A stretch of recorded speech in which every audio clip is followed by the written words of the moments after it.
Diam. Oke, Assalamualaikum warahmatullahi wabarakatuh. Jumpa lagi teman-teman analis syariah. Jadi pada kesempatan kali ini kita akan bahas satu tema apa namanya saham yang mungkin sangat menarik untuk saat ini karena diburu banyak negara dan rata-rata sahamnya juga lagi naik.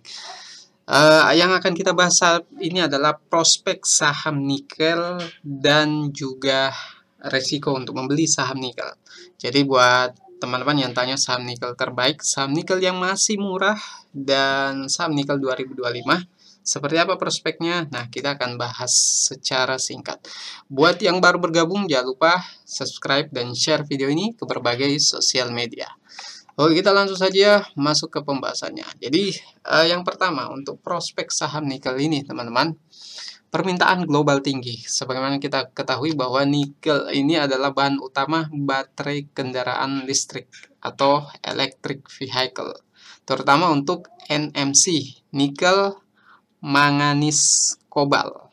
Peningkatan produksi mobil listrik oleh Tesla, BYD, dan lainnya ini mendorong permintaan jangka panjang. Ini sudah jelas, dan bahkan Warren Buffett jauh sebelum yang namanya mobil listrik itu booming, itu sudah membeli saham-saham perusahaan yang bergerak atau di bidang pertambangan nikel.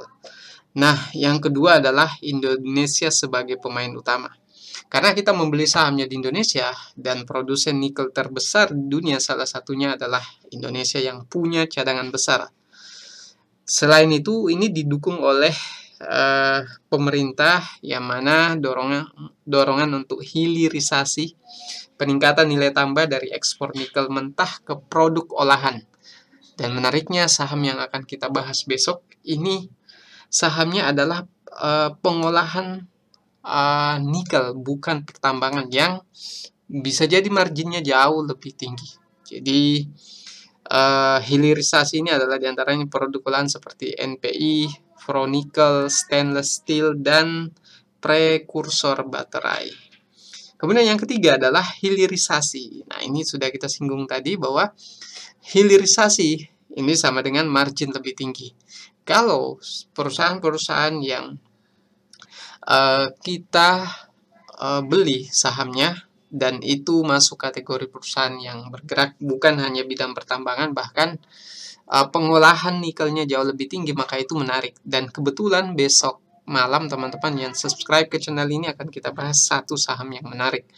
Perusahaannya masuk hilirisasi, misalnya Antam, Inco, NCKL, MBMA, dan ini yang akan kita bahas besok. Saham bukan ini teman-teman, ada satu saham lagi. Oke, bisa mendapatkan margin lebih besar karena menjual produk bernilai tambah, bukan biji nikel mentah saja. Jadi ya sudah jelas bahwa hilirisasi adalah untuk tujuannya agar menghasilkan margin laba yang lebih tinggi. Dukungan pemerintah. Nah, dukungan lewat program hilirisasi nikel, tax holiday, dan pelarangan ekspor biji mentah ini mendukung semakin besarnya peluang perusahaan untuk menghasilkan keuntungan yang lebih tinggi, terutama perusahaan-perusahaan yang listing di Bursa Efek Indonesia, diantara yang sudah kita sebutkan tadi, MBMA, NCKL, Inco, dan Antam. Proyek strategis nasional seperti kawasan industri Morowali, Weda Bay, dan Halmahera.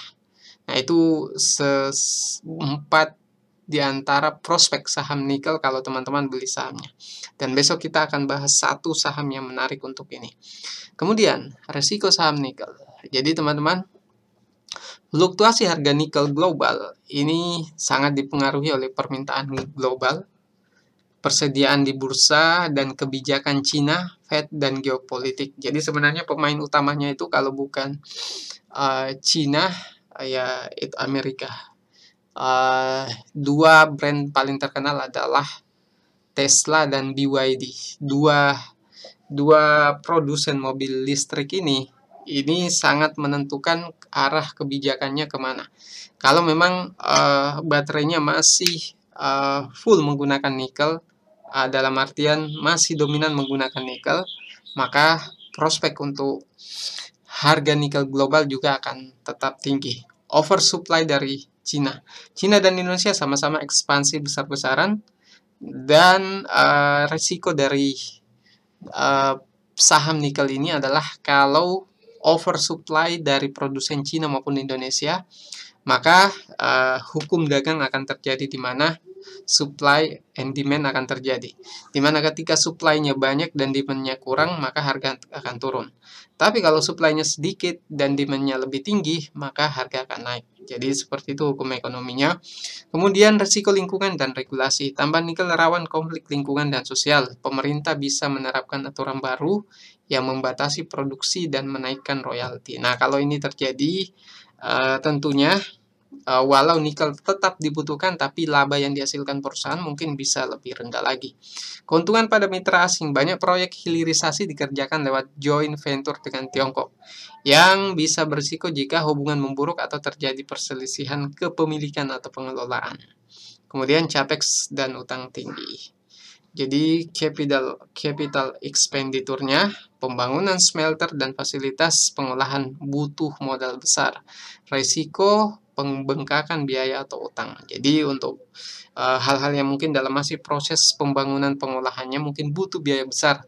Tapi untuk saham-saham yang sudah melewati tahap ini mungkin resikonya juga jauh lebih kecil. Nah, itu dia teman-teman pembahasan kita, dan nantinya akan kita bahas salah satu di antara 5 saham ini atau 5 sekalian sahamnya dengan valuasi yang kita bahas satu persatu dan juga masing-masing prospeknya. Silakan komentar di bawah saham apa yang akan kita bahas selanjutnya. Yang suka video ini silakan share ke berbagai sosial media.